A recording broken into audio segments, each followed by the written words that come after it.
থেকে যারা ইসলাম ধর্ম গ্রহণ করেছে কয়েকজন সাহাবী, তার মধ্যে হযরত আব্দুল্লাহ ইবনে আব্বাস রাদিয়াল্লাহু তাআলা নবীর দরবারে আসিয়া ডাক দিয়ে বলতেছেন, নবী গো, আমরা তো ইসলাম ধর্ম গ্রহণ করেছি, আমরা তো জুমার নামাজ আদায় করি, নবী গো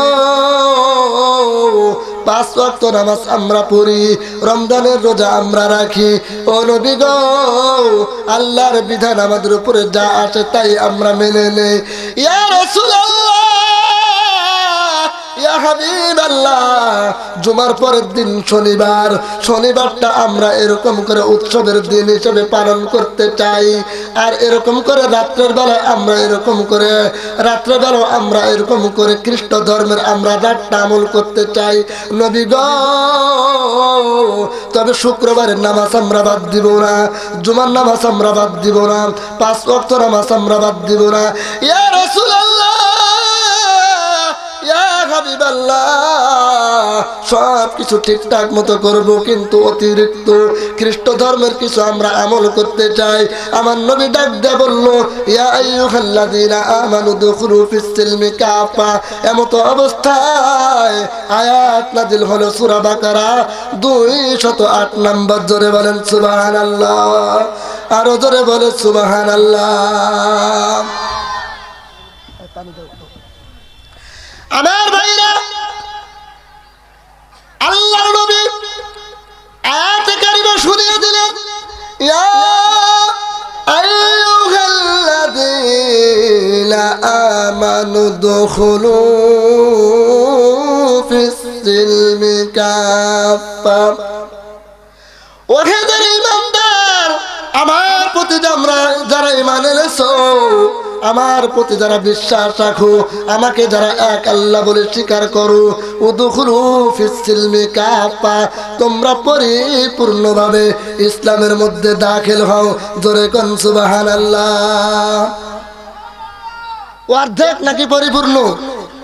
ইসলামের মধ্যে আল্লাহর নবী দাখিল হইতে অর্ধেক বললেন না পরিপূর্ণ?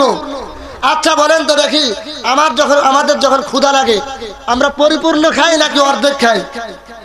একটা আওয়াজ করে বলেন, মেহেরবানি করে বলেন, আমাদের যখন ক্ষুধা লাগে আমরা অর্ধেক খাই নাকি পরিপূর্ণ খাই? একটু আওয়াজ করে বলেন। পরিপূর্ণ খাই। এরপর আমরা যখন রাতের বেলা শুয়ে পড়ি মশার দিনে, গরমের দিনে, মশারি কি অর্ধেক শরীরে ঢেকে নেই নাকি পুরা শরীরে ঢেকে নেই? পুরা শরীরে ঢেকে নেই। যখন আমার স্টেন্ডার আমার চাপ দেয়, প্রস্রাব বলেন পায়খানা বলেন, অর্ধেক করে উঠে চলে আসি নাকি পুরাটাই? সব যদি পুরাটা হয়, ইসলাম পুরাটা হবে নাকি অর্ধেক হবে? কথা বলে না মুসলমান, পুরাটা হবে নাকি অর্ধেক? পুরাটাই হবে। আপনার ব্রেন, আপনার বিবেক, আপনার মস্তিষ্ক ধরুক আর নাই ধরুক, আল্লাহ যা নির্দেশ করেছে, যা নিষেধ করেছে, যা আদেশ করেছে, রাসূলের অনুসরণ, আর রাসূল যা বলেছে তাই আপনাকে মানতে হবে। এর এক চুল পরিমাণ আপনাকে এদিক সেদিক করার কোনো সুযোগ ইসলামের মধ্যে নাই। কথা বলেন ঠিক কিনা? এমনও মুসলমান বেঈমান মুনাফিক আমাদের সমাজে আছে, কয় হুজুর উল্টা পাল্টা করবেন না। আমরা কি মুসলমান না? আমরা কি জুমার নামাজ পড়ি না? আমরা কি 5 ওয়াক্ত নামাজ পড়ি না? আমাদের মাথায় কি টুপি নাই? আমাদের কি দাড়ি নাই? খালি ওই জায়গাতে আমাদের একটু আলাদা চিন্তা ভাবনা। কারণ কোরআন দিয়ে রাষ্ট্র চলে না, কোরআন দিয়ে দেশ চলে না। আচ্ছা, কোরআন দিয়ে কি শুধু মসজিদ চলবে নাকি গোটা পৃথিবী চলবে? কথা বলেন। যেই কোরআন মসজিদ পরিচালনা করতে পারে, সেই কোরআন গোটা পৃথিবী পরিচালনা করার মতো ক্ষমতা কোরআনের আছে না নাই? মুসলমান কি দিয়ে রাষ্ট্র পরিচালনা করবে? মানুষের আইন দিয়ে নাকি কোরআনের আইন দিয়ে? কোরআনের আইন দিয়ে আমাদের রাষ্ট্র পরিচালনা করতে হবে, কোরআন দিয়ে আমাদের জীবন পরিচালনা করতে হবে, কোরআন দিয়ে আমাদের সমাজ প্রতিষ্ঠা করতে হবে।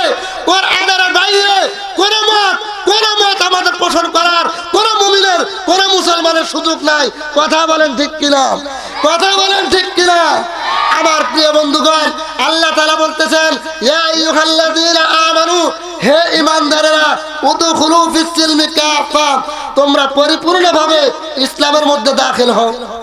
এখন আমরা পরিপূর্ণভাবে ইসলামের মধ্যে দাখিল হইতে রাজি নাই। কি বলেন, আছে না নাই? কেমন না রাজি নাই? দেখেন এই ঈমানটা কঠিন একটা জিনিস। হযরত খাব্বাব রাদিয়াল্লাহু তাআলা আনহুর নাম আপনারা কি শুনেছেন? জোরে বলেন শুনেছেন? হযরত খাব্বাব রাদিয়াল্লাহু তাআলা আনহুর নাম কে কে শুনেছেন? হাত তুলে দেখান তো, দুই হাত তুলে দেখান। লিল্লাহি তাকবীর, আলহামদুলিল্লাহ। আলোচনা আপনাদের বুঝতে সহজ হবে। হযরত খাব্বাব রাদিয়াল্লাহু তাআলা আনহু উনি কি সরাসরি মুসলমান হয়ে দুনিয়াতে এসেছিলেন নাকি অমুসলিম ছিল? অমুসলিম ছিল। হযরত খাব্বাব রাদিয়াল্লাহু তাআলা আনহু 5 থেকে 6 দিনের মাথায় উনি ইসলাম গ্রহণ করেছে। দেখেন আমরা মুসলমান যারা, আমরা ইসলামের দুঃখ দরদ ব্যথা বেদনা আমরা বুঝি না, কিন্তু যারা অমুসলিম ইসলাম গ্রহণ করে এর ব্যথা তারাই মাত্র বোঝে। কথা বলেন ঠিক কিনা? হযরত খাব্বাব রাদিয়াল্লাহু তাআলা আনহু উনি ইসলাম ধর্ম গ্রহণ করার পরে অনেক নির্যাতন, অনেক কষ্ট সহ্য করতে হয়েছে। ওনাকে লোহার এরকম করে কড়া দিয়ে নির্যাতন করা হয়েছে, উত্তপ্ত বালুর উপরে শোয়া রাখা হয়েছে। হযরতে ওমর রাদিয়াল্লাহু তাআলা আনহু ডাক দিয়ে বলতেছে, একবার ও ভাই খাব্বাব, তোমার মুখের মধ্যে, জিহ্বার মধ্যে গোশত ফুলা দেখা যায় কেন? টিউমারের মতো দেখা যায় কেন? আমার ভাইরা, আমার বন্ধুগণ, হযরত খাব্বাব রাদিয়াল্লাহু তাআলা আনহু ডাক দিয়ে বলতেছেন, ভাই ওমর, আপনি আমাকে কষ্টের কথা স্মরণ করায় দিলেন। ভাই গো ভাই, আমার এই জিহ্বার মধ্যে কাফের বেঈমানেরা প্রাক মেরে দিয়েছে। আমাকে এরকম করে লোহা উত্তপ্ত গরম করে আমাকে তাপ দেওয়া হয়েছে, যেই তাপের কারণে আমি খাব্বাবের জিহ্বাটা আমার এরকম করে ফুলে গিয়েছে, লাল দেখা যায়। আমার ভাইরা, এক পর্যায়ে খাব্বাব রাদিয়াল্লাহু তাআলা আনহু ডাক দিয়ে বলল, নবী গো, আপনি যে আমাকে জিজ্ঞেস করলেন শুধু এই পর্যন্তই নয়, পিছনের কাপড়টা একটু উঠায় দেখালেন। দেখানোর পর দেখতেছেন পিছন দিকে অনেকগুলি দাগ, গোস্ত নাই, গোস্ত ছাড়া হাড্ডি বের হয়ে গিয়েছে। ওমর রাদিয়াল্লাহু তাআলা আনহু ডাক দিয়ে বলতেছেন, ভাই খাব্বাব, তোমার কোমরের মধ্যে গোস্ত নাই কেন? হাড্ডিগুলো দেখা যায় না কেন? আমার প্রিয় বন্ধুগণ, খাব্বাব রাদিয়াল্লাহু তাআলা আনহু নবীজিকে ডাক দিয়ে বলতেছেন, নবী গো, আমার কোনো অপরাধ নাই, আমার কোনো দোষ নাই।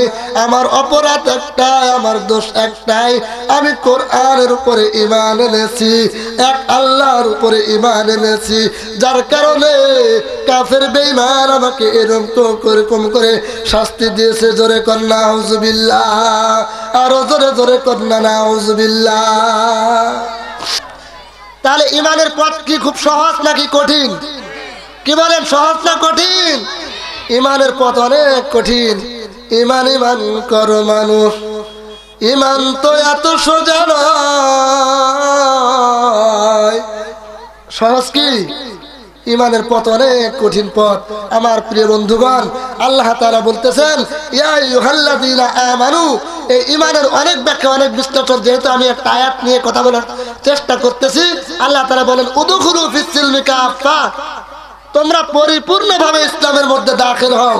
তাহলে আমাদেরকে আল্লাহ তাআলা কি বললেন? পরিপূর্ণভাবে ইসলামের মধ্যে দাখিল হতে বলেছেন। তাহলে আমরা এখন আজ থেকে পরিপূর্ণভাবে ইসলামের মধ্যে দাখিল হব নাকি অর্ধেক? একটু কথা বলেন। ইসলামের মধ্যে অর্ধেক দাখিল হবে নাকি পরিপূর্ণ? পরিপূর্ণ। এখন পরিপূর্ণ ইসলামের মধ্যে দাখিল হতে গেলে অনেক কষ্ট আসবে, অনেক নির্যাতন আসবে, অনেক বাধা আসবে, অনেক বিপত্তি আসবে। ইমানদার সব কিছু মেনে নিয়ে ইমানের উপর অটল থাকবে। ইমানদার বাতিলের কাছে মাথা নত করবে না, মাথা নত করবে না। কথা বলেন ঠিক কিনা?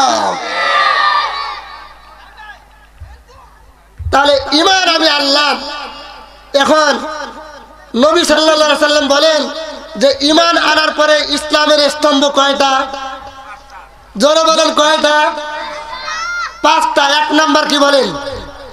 1 নম্বরে ঈমান যদি কারো না থাকে আর বাকি হজ যদি 90 বার করে, আর হজ কি আল্লাহ কবুল করবেন? কথা বলেন, কবুল করবেন? মসজিদ যদি 90টা উঠায় দেয় তাও কি তার মসজিদের দান কবুল হবে? তাফসীর আয়োজন যদি করে হবে কবুল? কেন হবে না? ঈমান নাই, লোকটা বেঈমান। কথা বলেন ঠিক কিনা? বেঈমানের আমল গ্রহণযোগ্য হবে না। কথা বলেন ঠিক কিনা? মুনাফিক রাসূলের পিছনে ইক্তেদা করেছে কিন্তু গ্রহণযোগ্য হয়েছে? হয় নাই। কেন? আল্লাহর প্রতি ঈমান আনতে পারে নাই। এই মুনাফিকি চরিত্র কর্তন করে ঈমান উপর অবিচল থাকতে হবে। ঠিক কিনা বলেন? আমার প্রিয় বন্ধুগণ, এই জন্য পরিপূর্ণভাবে আমাদেরকে ঈমানের উপরে আসতে হবে। 2 নাম্বার, আমাদেরকে 5 ওয়াক্ত নামাজ পড়তে হবে। মনে করেন আজকে সকাল 10টায় একজন অমুসলিম ইসলাম ধর্ম গ্রহণ করেছে, মুসলমান হয়েছে। এখন 10টা ঈমান আনার পরে প্রথম যে নামাজের ওয়াক্তটা আওয়াজ করে বলেন তো কোন নামাজ? লোকটা 80 বছর পরে ঈমান এনেছে, 10টায় সকাল, প্রথম নামাজ কোন নামাজ? আল্লাহর নবী বলেন ওই মুসলমান ইসলাম ধর্ম গ্রহণ করা মাত্র আগে ছিল কাফের, 80 বছর পরেই মাত্র লা ইলাহা ইল্লাল্লাহ এক আল্লাহ একত্ববাদের উপরে ঘোষণা করা মাত্রই সে পরিপূর্ণ ঈমানদার হয়ে গেল। কিন্তু ওই লোকটি যদি বিকেল 3টায় মারা যায়, মাঝখানে কয় ওয়াক্ত নামাজ? জোরে বলেন কয় ওয়াক্ত নামাজ? 1 ওয়াক্ত নামাজ। আল্লাহর নবী বলেন ওই মানুষটা যদি মারা যায় 80 বছরের নামাজের কোনো হিসাব হবে না। ওই যে জোহরের 1 ওয়াক্ত নামাজ সে পড়েছে, আদায় করেছে নাকি করে নাই, এটার হিসাব আল্লাহ তাআলা নেবেন। কথা মনে হয় আমার বোঝেন নাই। কারা কারা বোঝেন নাই হাত তোলেন তো। 1 জন 2 জন, মাত্র 2-3 জন বোঝেন নাই। আর সবাই বুঝেছেন আলহামদুলিল্লাহ। এক বক্তা বলতেছে ভাই কে কে জাহান্নামে যাবেন হাত তোলেন। তো বক্তার পাশে সভাপতি ছিল, সভাপতি 2 হাত তুলছে, লিল্লাহে তাকবীর। বক্তা বলতেছে সভাপতি আপনি কি বুঝে হাত তুলেছেন না না বুঝে? কই বুঝে। কই আমি কি বলেছি বলেন? কই বুঝি নাই। কই আমি তো বলছি কারা কারা জাহান্নামে যাবেন হাত তোলেন। কই নাউজুবিল্লাহ আস্তাগফিরুল্লাহ। আমরা তো জানি, আমি তো জানি হুজুররা যা বলে ভালোই বলে, আপনি তো জাহান্নামের কথা বলছেন এটা তো বুঝি নাই। তার মানে হুজুররা যা বলে কি বলে? ভালোই বলে, নামাজের কথা বলে, তাবলীগের কথা বলে, ইসলামী আন্দোলনের কথা বলে, হজের কথা বলে, যাকাতের কথা বলে। যখন বলে রাষ্ট্র ক্ষমতায় কোন মানুষ বসবে না, মানুষের কোন ক্ষমতা বসবে না, রাষ্ট্র ক্ষমতায় কোরআন বসবে, তখনই কিছু বেঈমান মুনাফিকদের আপত্তি আছে না নাই? এরা মুমিন না বেঈমান?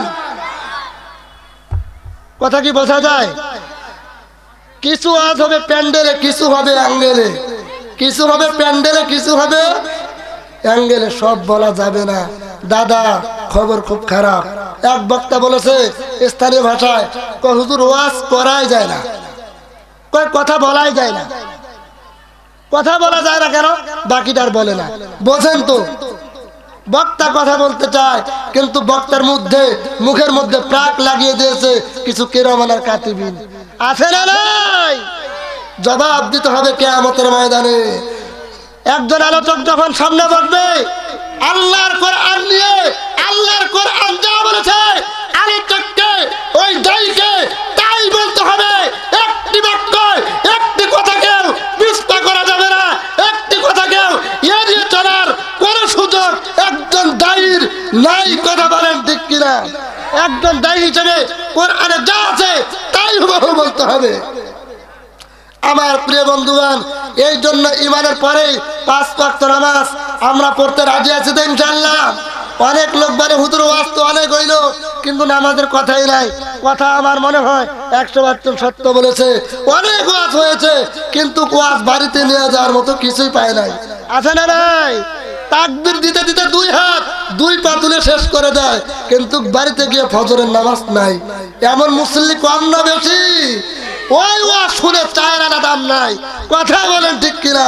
যেই তাফসীর শুনে 3 ঘন্টা শুনে তুমি নামাজ পড়ার মতো যোগ্যতা অর্জন করতে পারলে না, তার মানে তুমি আলোচনা কিছুই বুঝতে পারো নাই। কথা বলেন। প্রত্যেকটা আলেম কথা বলেন মানুষকে ঈমান ভালো করার জন্য, ঈমান অর্জন করার পরে পরেই তাকে নামাজ পড়ার জন্য। আমরা এই 5 ওয়াক্ত নামাজ পড়বো তো ইনশাআল্লাহ? কয় বছর বয়স হইলে? 60 বছর পরে? যখন 60 বছর বয়স পূর্ণ হবে তারপরে পড়বো না কখন পড়বো? কয় বছর পরে? 60 বছর পরে না এখন থেকে? কথা বলেন কখন থেকে? জোরে কথা বলেন কখন থেকে? দেখি কখন থেকে? এখন থেকে। কারা কারা লিল্লাহি তাকবীর? আজকে থেকে 5 ওয়াক্ত নামাজ আমরা পড়বো। রাজি আছেন তো ইনশাআল্লাহ? আল্লাহ যারা হাত তুলেছে সকলের হাতকে কবুল করেন, বলে আমিন। কোরআনের আয়াত, মা সালাকাকুম ফি সাকর। আপনারা জানেন জান্নাতীরা জাহান্নামীরা পাশাপাশি থাকবে। জান্নাতীরা জাহান্নামীদেরকে দেখবে, জাহান্নামীরাও জান্নাতীদেরকে দেখবে। জান্নাতীরা জাহান্নামীদেরকে ডাক দিয়ে বলবে, ওই যে জাহান্নামীদেরকে দেখা যায় ওরা কারা? আগুনের মধ্যে, উত্তপ্ত আগুনের মধ্যে হাবুডুবু খায়। জান্নাতীদেরকে ডাক দেয়া বলবে, ওই যে দেখো ভাই ওরা কারা গো? জাহান্নামের মধ্যে তারা আগুনের মধ্যে পড়া যায়। কে গো? আমার গ্রামের ভাইয়ের মতো দেখা যায়, আমার ওয়ার্ডের মেম্বারের মতো দেখা যায়, আমার ওয়ার্ডের ইউনিয়নের চেয়ারম্যানের মতো দেখা যায়, বড় বড় এমপি মন্ত্রীর মতো দেখা যায়, আমার বাবার মতো দেখা যায়। লোকগুলি কারা গো কারা? বলতেছে এক পর্যায়ে, মা সালাকাকুম ফি সাকর। ও জাহান্নামীরা, তোমরা জাহান্নামের মধ্যে কেন এসেছো? জাহান্নামীরা ডাক দেয়া বলবে, আমরা দুনিয়াতে 4টা অপরাধ করেছিলাম। জোরে বলেন কয়টা? আরে জোরে জোরে বলেন কয়টা? 4টা অপরাধ করেছিলাম। 4টা অপরাধ করার কারণে আমরা আজকে জাহান্নামের মধ্যে এসেছি। তারা বলল, কি কি অপরাধ বলা যাবে কি? জাহান্নামীরা ডাক দেয়া বলতেছে, আমরা 4টা অপরাধ করার কারণে এসেছি। 1 নম্বর অপরাধ হলো ক্বালু লাম নাকু মিনাল মুসাল্লিন। জোরে বলেন আল্লাহু আকবার। আরো জোরে বলে আল্লাহু আকবার। 1 নম্বর অপরাধ হচ্ছে আমরা দুনিয়াতে বেঁচে ছিলাম কিন্তু নামাজ কায়েম করতাম না। দুনিয়াতে বেঁচে ছিলাম, সংসার করেছি, বাড়ির কাজ করেছি, বাজারের কাজ করেছি, ব্যবসা করেছি, আমি পরিশোধ সবকিছু ঠিক রেখেছি, কিন্তু ওয়াক্ত মতো আমি নামাজ পড়তাম না। ও ভাই, মুয়াজ্জিন যখন আজান দিয়েছে তুমি তখন মসজিদে গিয়ে নামাজ পড়েছিলা, আমি তোমার দিকে তাকিয়ে তাকিয়ে টিটকারি করেছিলাম। আছে না নাই? কয় মোল্লার কাম নাই, টুপিওয়ালার কাম নাই, দাড়িওয়ালার কাম নাই, দৈনন্দিন 5 ওয়াক্ত নামাজ পড়ার সময় কি আছে? এত অল্প বয়সে নামাজ পড়ে কি হবে? আরে বোকা, বোঝে নাই আজরাইল কখন আসবে দুনিয়ার কোন মানুষের কাছে জানা নাই। এই জন্য নামাজ পড়তে হবে 60 বছর পরে নয়, এখন থেকেই নামাজ পড়তে হবে। আরে বন্ধু, জাহান্নামের মধ্যে যাওয়ার প্রথম কারণ নামাজ কায়েম না করা। জাহান্নাম কেমন হবে আপনারা সকলেই জানেন, বিষয় আমার এটা নয়। এই জন্য জাহান্নাম থেকে যদি বাঁচতে চান, ওই আগুন থেকে যদি বাঁচতে চান, তাহলে নামাজ পড়ার দরকার দুনিয়াতেই আছে না নাই? 5 ওয়াক্ত নাকি 3 ওয়াক্ত? 5 ওয়াক্ত নাকি শুধু শুকুর আলী? আমাদের সমাজে কিছু শুকুর আলী আছে, আছে না নাই? দেখবেন সারা সপ্তাহ নামাজ নাই, জুমার দিনে সাদা একটা পাঞ্জাবি জুব্বা পরে একটা টুপি লাগায়া এরকম করে ঘড়ি দিয়া ইমাম সাহেবের সামনে দাঁড়ায়, আর ইমাম সাহেব যখন বক্তব্য দেয়, হুজুর কথাবার্তা সাবধান। এই কোয়ালিটির বাটপার আছে না নাই? কয় বক্তব্য সাবধান ভাবে দেন, এটা আল্লাহর ঘর। মানে হুজুর জানে না ওটা আল্লাহর ঘর, ও বাটপার মনে হয় হুজুরকে শিখাই দিতেছে, সবক দিতেছে ওটা আল্লাহর ঘর। হুজুর জানে না যে ওটা আল্লাহর ঘর। তার মানে ওই বাটপার কি বুঝাতে চায় আপনারা মনে হয় বোঝেন নাই। জ্ঞানী লোকের জন্য ইশারায় যথেষ্ট। আপনারা বুঝতে পেরেছেন কি বোঝেন নাই? ওটা আল্লাহর ঘর, আমরা কি জানি না? আল্লাহর ঘরেও আল্লাহর কথাই বলতে হয়। বাটপার, আল্লাহর ঘরে আল্লাহর কথাই হবে। বাটপার, সুদখোর, ঘুষখোর তোর কথা মতো মসজিদের মেম্বারে হবে না। আল্লাহর নবীর ওই কথা অনুযায়ী বক্তব্য হবে। কথা বলেন ঠিক কিনা? আমার প্রিয় বন্ধুগণ, এই জন্য আমাদেরকে 5 ওয়াক্ত নামাজ পড়তে হবে। 2 নম্বরে ওয়ালাম নাকুনু তুইমুল মিসকিন, মিসকিনদের পাশে দাঁড়াতে হবে। জাহান্নামীরা বলল, ও ভাই, আমরা 2 নাম্বার যে কারণে জাহান্নামে এসেছি, আমার পাশে এক মিসকিন ছিল, গরিব অসহায় ছিল, মাদ্রাসার তলবে আলেম ছিল, আমি খেয়েছিলাম, আমি এরকম করে অনেক আনন্দ উল্লাস করেছি, আরেক গরিব এতিম মিসকিন আমার পাশেই ছিল, কিন্তু তার দিকে আমি তাকাই নাই, তাকে সহযোগিতা করি নাই। আল্লাহ তাআলা আমাকে সম্পদ দিয়েছিল, ওই সম্পদ আমি দিনের রাস্তায় ব্যয় করি নাই, এতিমদেরকে সহযোগিতা করি নাই, এই জন্য জাহান্নামে এসেছি। তাহলে আপনারা এখন বুঝে থাকলে বলেন, এতিমদেরকে সহযোগিতা করার দরকার আছে না নাই? মিসকিনদেরকে সহযোগিতা করার দরকার আছে না নাই? তাহলে আমরা 1 নাম্বার নামাজ আদায় করব, 2 নাম্বার গরিব দুঃখী এতিম মিসকিনদেরকে সহযোগিতা করব। রাজি আছেন তো ইনশাআল্লাহ? আজকে এই তাফসীর মাহফিল মাদ্রাসার একটি আয়োজনে, মাদ্রাসার উপলক্ষে আপনাদের বাড়িতে বাড়িতে যাওয়া হয়েছে, এরকম করে বাস কালেকশন করা হয়েছে, আপনাদের বাড়িতে বাড়িতে গিয়ে টাকা কালেকশন, বাজারে অনেক লোক বিরক্ত হয়েছেন কি হন নাই বলেন? অনেক লোক দেখবেন কই এদের খেয়ে দেয় আর কাম নাই, খালি সারাদিন আছে না নাই? এই ধন সম্পদ, এই টাকা করে আল্লাহ আপনাকে দিয়েছেন, কে দিয়েছেন বলেন? এটা ব্যয় কার পথে করতে হবে? ওই লোকের কাছে যখন বলবেন, চাচা আমরা তো একটা অনুষ্ঠান করার জন্য সিদ্ধান্ত নিয়েছি, আপনার কাছে কিছু সহযোগিতা চাই। কয় কি সিদ্ধান্ত নিয়েছো? কয় আমরা মমতাজ ম্যাডামকে নিয়ে আসবো। আরে ভাতিজা কি বলে, কয় হাজার টাকা লাগবে? নাও মমতাজকে নিয়ে আসো। 50,000 লাগে না 1 লাখ লাগে আমি দিচ্ছি, কিন্তু সভাপতির চেয়ারটা আমাকে দিও। আছে না নাই? আছে না নাই? আর মসজিদের জন্য, মাদ্রাসার জন্য যখন যাওয়া হয়, তখন মুখটা দেখবেন একবারে উল্লুক আর ভাল্লুকের মতো। কথা বলেন ঠিক কিনা? আল্লাহ সব দেখে, আল্লাহ সব বোঝে। আল্লাহ আপনাকে পরীক্ষা করতেছে। আল্লাহ কাউকে সম্পদ না দিয়ে পরীক্ষা করেন, আর আল্লাহ কাউকে সম্পদ দিয়ে পরীক্ষা করেন। এই জন্য আমাদের সম্পদগুলি আমরা আল্লাহর রাস্তায় ব্যয় করব। রাজি আছি তো ইনশাআল্লাহ? আমার প্রিয় বন্ধুগণ, আমি কথা বলতে চাচ্ছি যে দেখেন, তাহলে আমাদেরকে নামাজ আদায় করতে হবে। আমরা পুরুষ যারা আছি আমরা নামাজ পড়বো। আমাদের ঘরে যে মা বোন আছে, আমাদের মা বোনদেরকে নামাজ পড়তে হবে না। আমরা যারা প্যান্ডেলের মধ্যে বসেছি, পুরুষ যারা, তারা 5 ওয়াক্ত নামাজ তাহলে আমরাই পড়বো, মহিলারা পড়বে না। অনেক বড় বড় হাজি আছে দেখবেন, হাজি সাহেব হজ করে এসেছে, আসার পরে দেখবেন 5 ওয়াক্ত নামাজ, মুয়াজ্জিনের আগে মসজিদে গিয়ে নামাজের জন্য একদম রেডি। আর ওদিকে নাতি যে আছে, নাতনি আছে, নাতনিকে এরকম করে ভ্যালেন্টাইন্স ব্যাগ দিয়া এরকম করে অন্য এক যুবকের সাথে ঘোরাঘুরি এরকম করে ফিল্ডিং মারতেছে। হাজি সাহেবের ওদিকে খবর নাই। এরকম হাজি আমাদের সমাজে আছে না নাই? তুমি কোন হাজি হইছো? তুমি হজ থেকে কি শিক্ষা নিয়ে আসলা? তুমি একাই নামাজ পড়বা, একাই পর্দা করবা, আর মহিলাদেরকে নাউজুবিল্লাহ দেখলেই বলবা নাউজুবিল্লাহ।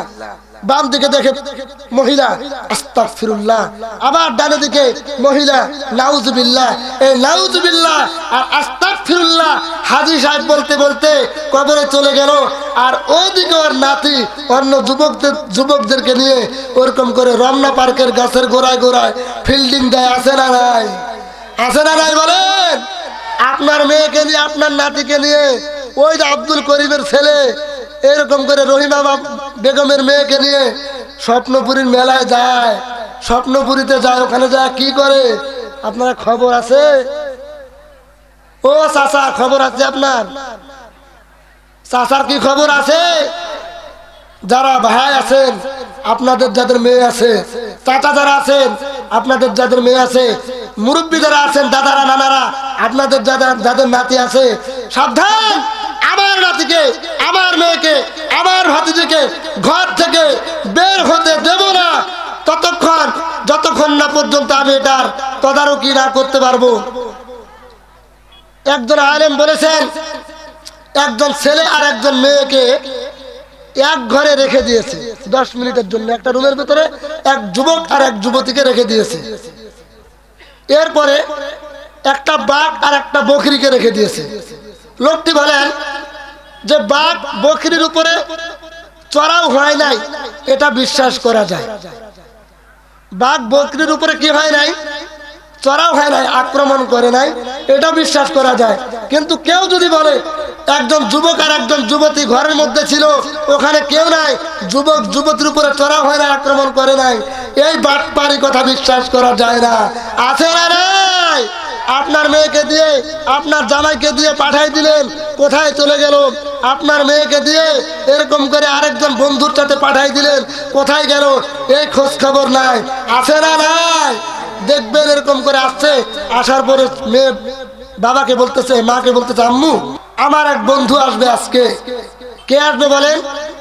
আমার এক বন্ধু আসতে চায়, কিন্তু লাজুক, আমার বন্ধুটা খুব লাজুক, আসতে চায় না, লজ্জা পায়। না কোনো সমস্যা নাই, নিয়ে আসো। নিয়ে আসা হয়েছে। রুমে নেওয়ার পর বাবা আমরা আরো কত ফ্রি মাইন্ডে ছিলাম, ছোট্টবেলায় আমরা বন্ধুর সাথে কত আড্ডা দিয়েছি, কত ফিল্ডিং দিয়েছি, কত মজা করেছি, তুমি মাঝে মাঝে আসবা, তোমার বোনের সাথে সময় দিবা, ঘোরাঘুরি করবা, কোনো সমস্যা নাই। আছে না নাই? কথা বলেন, আছে না নাই? আছে। তাহলে আমাদের মেয়েদেরকে কি করতে হবে? আমাদেরকে কি করতে হবে? চোখে রেখে আমাদেরকে দেখতে হবে। আল্লাহ রাব্বুল আলামিন বলেন, অকরনা ফি বুয়ুতিকুন্না ওয়ালা তাবাররুজনা তাবাররুজাল জাহিলিয়াতিল উলা। ও মহিলারা, তোমরা যারা আছো, ঘর থেকে বাইরের পরিবেশে যখন যাবা গো মা, পর্দা করে যাবা। ওইরকম করে জাহিলিয়াতের যুগের মহিলাদের মতো রূপ সৌন্দর্য প্রদর্শন করে তোমরা বাইরে কখনো বের হবে না। ও মা গো মা, তোমরা তো মা আয়েশা রাদিয়াল্লাহু তাআলা আনহার উত্তরসূরি, তোমরা ফাতেমা রাদিয়াল্লাহু তাআলা আনহার উত্তরসূরি। ও মা গো মা, তোমার ইজ্জত আল্লাহ দিয়েছে, ইজ্জত রক্ষা করতে হবে মা। ঘর থেকে বেরিয়ে গিয়ে অপর পুরুষের সাথে বেড়ালাম, অপর পুরুষের সাথে মজা করলাম, ঘোরাঘুরি করলাম, এটার দ্বারা ইজ্জত বাড়ে না। মহিলাদের এটার দ্বারাই ইজ্জত কমে। কথা বলেন ঠিক কি না? আল্লাহ বলে, তোমরা রূপ সৌন্দর্য প্রদর্শন করে জাহিলিয়াতের যুগের মহিলাদের মতো, মেয়েদের মতো তোমরা ঘুরে বেপরদায় হয়ে বেরিও না। আল্লাহ বলে, বেপরদায় হয়ে তোমরা ঘরের বাইরের পরিবেশে যেও না। আর আমাদের মধ্যে আমাদের মায়েরা, আমাদের বোনেরা রূপ সৌন্দর্য প্রদর্শন করে বেশি বেশি করে বের হই, এটা আছে না নাই? বর্তমান মাইয়াদের ধরন কইতে গেলে লাগে শরম, বর্তমান মাইয়াদের ধরন কইতে গেলে লাগে শরম। সকাল বেলায় বোরকা পরে, বিকেল বেলায় ওড়না নাই। দাদা ভাই, ডিজিটাল যুগ বুঝি এটাই। ও দাদা ভাই, ডিজিটাল যুগ বুঝি এটাই। যুবকেরা বলেন, ডিজিটাল যুগ বুঝি এটাই। ও দাদা ভাই, ডিজিটাল যুগ বুঝি এটাই। নারী হলো ঘরের শোভা, স্বামীর সেবার তরে। এখন দেখি উল্টো স্বামী বউয়ের সেবা করে।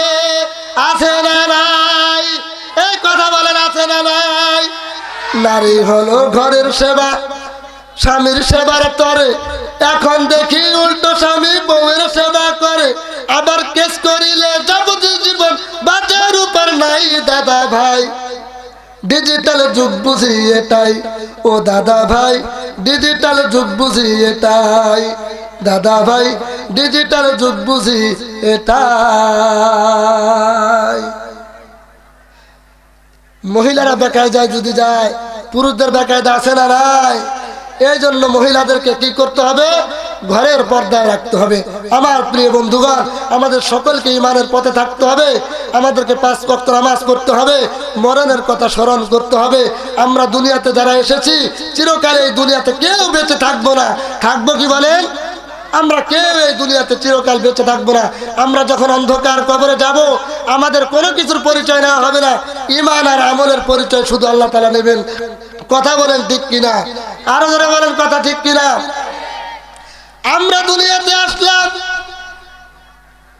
মনে করেছি দুনিয়াতে সারা জীবন থাকবো। আমার বাবা এখনো আছে, আমার দাদা এখনো আছে।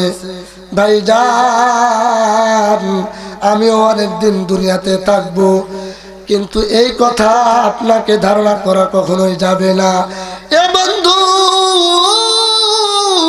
বাবার আগে সন্তান চলে যায়, দাদার আগে নাতি চলে যায়, আমার ভাইজান বড় ভাইয়ের আগে ছোট ভাই চলে যায়, ওস্তাদের আগে ছাত্র চলে যায়, পীরের আগে মুরিদ চলে যায়, নেতার আগে এরকম করে পাবলিক চলে যায়। কোনো গ্যারান্টি নাই আজরাইল কখন আসবে, এই গ্যারান্টি আমাদের মধ্যে নাই। কথা বলেন ঠিক কিনা? এই জন্য মরার আগে আমাদেরকে ঈমান ঠিক করতে হবে, মরার আগে আমাদেরকে আমল করতে হবে। প্লিজ কোনো দিকে নজর নাই, মনটাকে এরকম করে নরম করে দেন, চক্ষু দুইটা বন্ধ করে দেন। প্লিজ বন্ধুগণ, দুনিয়াতে একদিন আছি, দুনিয়াতে আবার থাকবো না। আমরা যখন এরকম করে ভাইজান মানুষ মারা যাওয়ার পরে মাটি দেই, একটা দোয়া আমরা পড়ি, মিনহা খলাকনাকুম ওয়া ফিহা নুঈদুকুম ওয়া মিনহা নুখরিজুকুম তারাতান উখরা। আমরা মনে করি এটা দোয়া, কিন্তু না না, এটা কোরআনের আয়াত। আমার আল্লাহ ডাক দিয়ে বলতেছে, তোমরা দুনিয়াতে একদিন ছিলে না, মাটি থেকে তোমাদেরকে এরকম করে মানুষ বানানো হয়েছে, তোমাদেরকে আদম সন্তান থেকে আবারও মাটির সাথে মিশায় দেওয়া হবে, কিয়ামত হয়ে যাবে, দুনিয়াটা ধূলিসাৎ হয়ে যাবে। বন্ধুরে ওইরকম করে চিন্তায় ইসরাফিল আলাইহিস সালাতু ওয়াস সালাম রেডি আছেন, কখন যিনি আল্লাহর ইশারা আছে, কখন যিনি নির্দেশ আছে, শুধু ইশারা আসবে, ফু দিয়া দিবে, দুনিয়াটা উলট পালট হয়ে যাবে। ভাইজান কিয়ামত যখন হয়ে যাবে, দুনিয়াতে আমরা থাকতে পারবো না, মরিয়া যখন যাব, ভাইজান আমার ডান পার্শ্বে আর বাম পার্শ্বে দুইজন ফেরেশতা আসবে। বন্ধুরে মুনকার নাকির নামক ফেরেশতা আসবে। আমার বন্ধু ফেরেশতা ডাকতে বলবে, মান রব্বুকা, তোমার রবকে, মান দিনুকা, তোমার দিনকে, মান নবিয়ুকা, ওয়া মান হাদার রাজুল, ওই যে লোকটি দেখা যায় ওই লোকটিকে। মান রব্বুকা, ওই যে দেখা যায়, মান রব্বুকা, তোমার রবকে। এখন আপনাদেরকে বলতে চাই আমাদের রবকে, একটু জবান খুলে বলেন আমাদের রবকে, আর একটু আস্তে আস্তে বলেন আমাদের রবকে। আমাদের রব আল্লাহ তাআলা বিশ্বাস হয়? তাহলে ফেরেশতা বলবে, মান রব্বুকা, তোমার রবকে। তখন আমরা বলবো আমার রব আল্লাহ। এই প্রশ্নের জবাব কে দিতে পারবে ভাই? যারা ওই রবের গোলামি করেছে, ওই রবের সংবিধান যারা মেনেছে, ওই রবের যারা গোলামি করেছে, তারাই মাত্র একমাত্র বলতে পারবে আমার রব আল্লাহ। কথা বলেন ঠিক কিনা? 2 নম্বর, মান দিনুকা, তোমার দিন কি? আমার দিন ইসলাম। ভাইটা এটা মুখস্থের বিষয় নয়, দুনিয়াতে মুখস্থ করে গেলাম, আজরাইল আসলো মরে গেলাম, ফেরেশতা আসলো বলে দিলাম। মান রব্বুকা, আমার রব আল্লাহ। মান দিনুকা, আমার দিন ইসলাম। মান নবিয়ুকা ওয়া মান হাদার রাজুল, ওই যে লোকটি দেখা যায় ওই লোকটি আমার নবী। বলে দিলাম বিষয়টা এমন নয়, যারা আল্লাহর গোলামি করেছে, দিন যারা মেনেছে, নবীর সুন্নাত তরিকায় যারা চলেছে, তারাই এই 3টা প্রশ্নের জবাব দিতে পারবে। এর বাহিরে কোন মুনাফিক আর বেঈমান পারবে না। 1 নাম্বার গোলামি কার করতে হবে? আরো জোরে জোরে বলেন, কার করতে হবে? আরে বন্ধু, হযরত আতা রাহমাতুল্লাহি আলাইহি বাজারে গেলেন, যাওয়ার পরে দেখতেছে একটি গোলাম এরকম খরিদ করা হচ্ছে।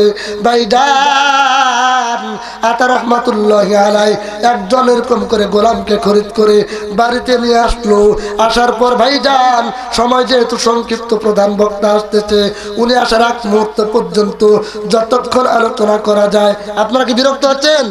হযরত আতা রাহমাতুল্লাহি আলাইহি আমার ভাইরা গোলাম খরিদ করার পর বাড়িতে নিয়ে আসলেন। আসার পরে এশার নামাজ আদায় করলেন, করার পর মালিক শুয়ে পড়লেন।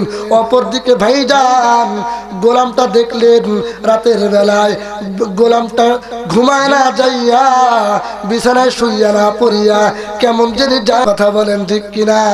আতা রাহমাতুল্লাহি আলাইহি যেই কথা বললো আমার ভাই গো গোলাম বিগড়ে গেল।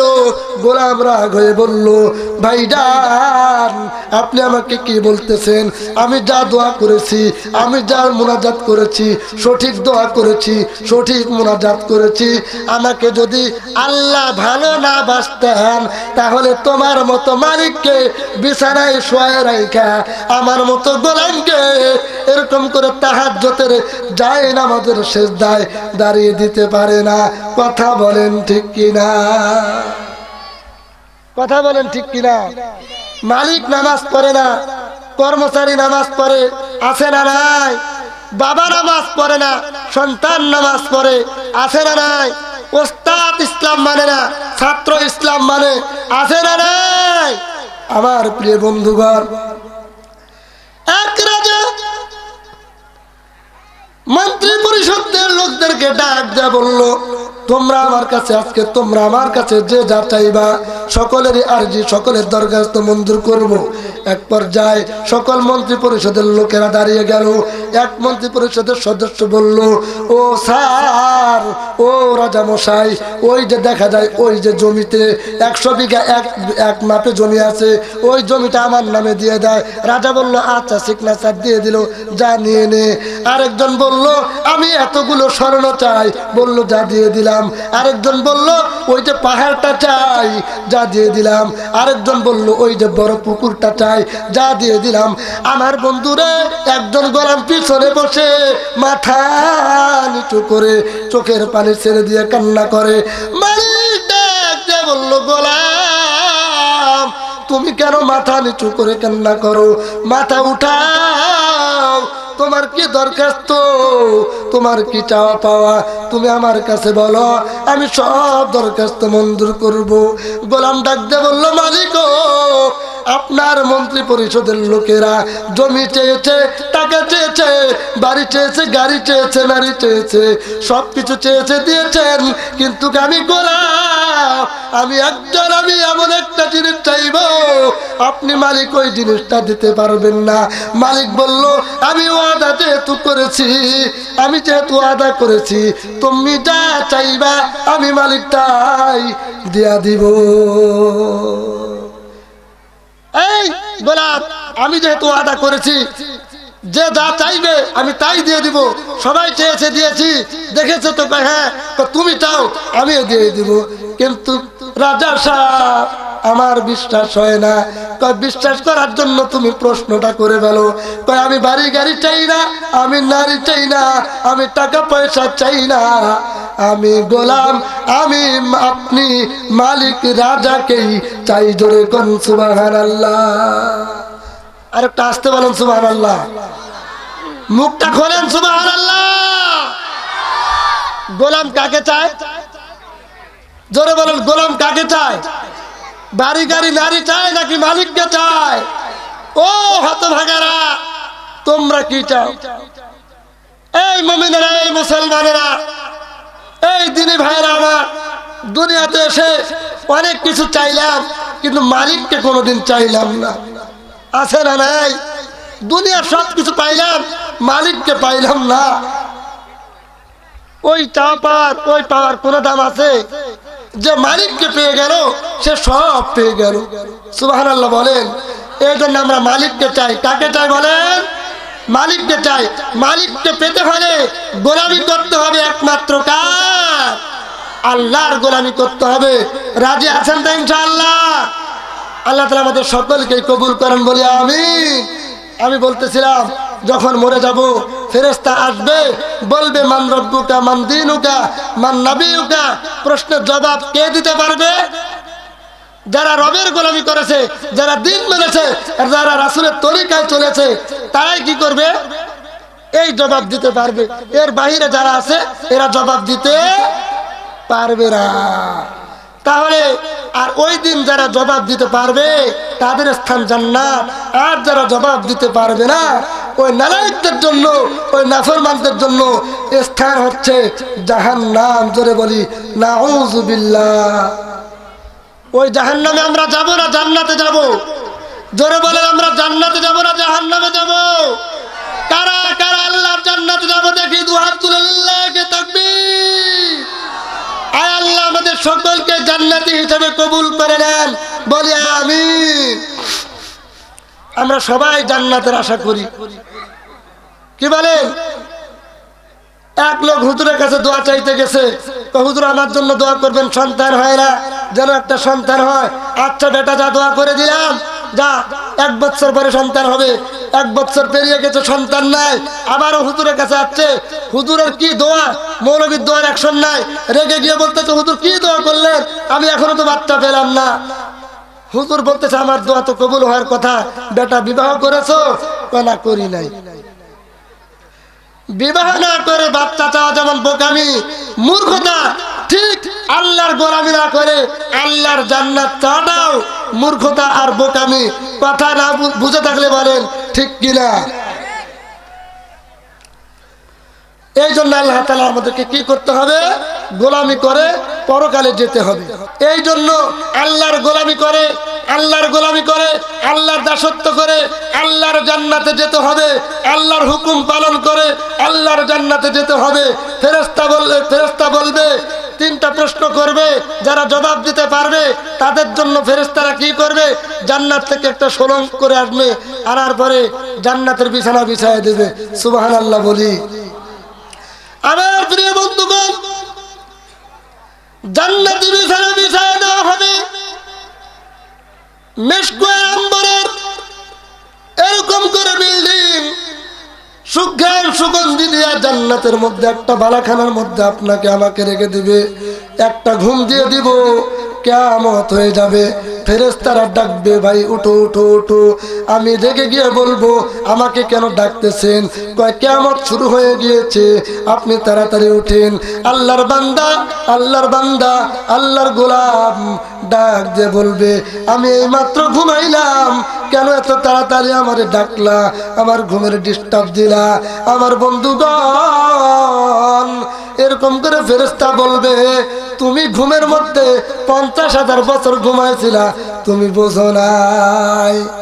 আর নাফরমান যখন জবাব দিতে পারবে না তাদের জন্য ফেরেশতারা বলবে ও নাফরমান, ওই যে জাহান্নাম থেকে একটা সুলং করে আনা দাও, জাহান্নাম থেকে একটা সুলং করে আনিয়ে দেওয়া হবে।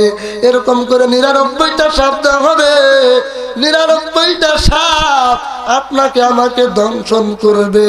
একটা সাপ যখন আমাকে আপনাকে কামড় দিবে, এরকম করে 70 হাত মাটির নিচে আমরা ডুবে যাব। আবার উঠানো হবে, সাপ আবার দংশন করবে, আবার উঠানো হবে, আবার দংশন করবে। এরকম করে বন্ধুরে কিয়ামত পর্যন্ত তোমাকে আর আমাকে এরকম করে শাস্তি নাফরমান বান্দাকে দিয়েই যাবে। আবার বন্ধুগণ, এই জন্য আল্লাহর গোলামি করে আল্লাহর হুকুম মানিয়া এরকম করে বন্ধু আল্লাহর গোলামি করিয়া পরকালে গিয়া নাজাতে আমরা যেতে চাই। কথা বলেন ঠিক কিনা? আমি বলতেছিলাম এই জন্য আমাদেরকে কি করতে হবে? দুনিয়াতে বেশি বেশি আমল করতে হবে। রাজি আছেন তো ইনশাআল্লাহ? আমার আল্লাহ বলতেছেন এই বান্দা ওমা খলাকতুল জিন্না ওয়াল ইনসা ইল্লা লিয়াবুদুন, বান্দা তোমাকে তো সৃষ্টি করেছি আমি একমাত্র আমার গোলামি করার জন্য। আমাদেরকে আল্লাহ কার গোলামি করার জন্য সৃষ্টি করেছেন? কথা বলেন, কার গোলামির জন্য? আল্লাহর গোলামির জন্য নাকি মানুষের গোলামি করার জন্য? আমরা আল্লাহর গোলামি করতে চাই না, আমরা চামচার গোলামি করতে চাই। আছে না নাই? আমার চামচার কথা অমান্য করলে আমাকে ইলিশ দেবে না, আমার খাওয়া বন্ধ হয়ে যাবে। এই জন্য চামচা যাই বলে, যেখানে দাঁড়িয়ে থাকতে বলে, যেদিকে যেতে বলে, যে পথে যেতে বলে, যে পথে নিষেধ করে, তাই আমি মেনে নেই। কিন্তু আল্লাহ যে নির্দিষ্ট একটা এরকম করে বডি দিয়েছেন, নির্দিষ্ট করে এরকম বাউন্ডারি দিয়েছেন, ওই বাউন্ডারির মধ্যে থেকে আল্লাহর গোলামি করতে হবে, আল্লাহর হুকুম মানতে হবে। ওই আল্লাহর হুকুম আমরা মানতে চাই না। কথা বলেন ঠিক কিনা?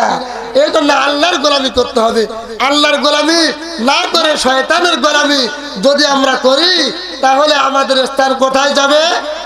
জাহান্নাম। এই জন্য আল্লাহর গোলামি করতে হবে। আল্লাহ রব্বুল আলামিন যখন আমাদেরকে সৃষ্টি করেন, এরকম করে আদমকে সন্তানকে যখন সৃষ্টি করেন, করার পরে এরকম করে বলেন ফেরেশতাদেরকে, ও ফেরেশতারা, আমি আদম সন্তান সৃষ্টি করতে চাই, আদমকে আমি দুনিয়াতে পাঠাতে চাই। ফেরেশতারা বলল, ও আল্লাহ, তুমি আদম সন্তান তৈরি করে কেন দুনিয়াতে পাঠাবা? ওরা তো হট্টগোল করবে, ওরা তো মারামারি করবে, ওরা তো গন্ডগোল করবে। যত সেজদা করা লাগে, যত গোলামি করতে হয়, যত সেজদা দিতে হয় আমরা দেব। মানুষ তৈরি করতে হবে না, আদম সন্তান তৈরি করতে হবে না। গোলামি যত করতে হয়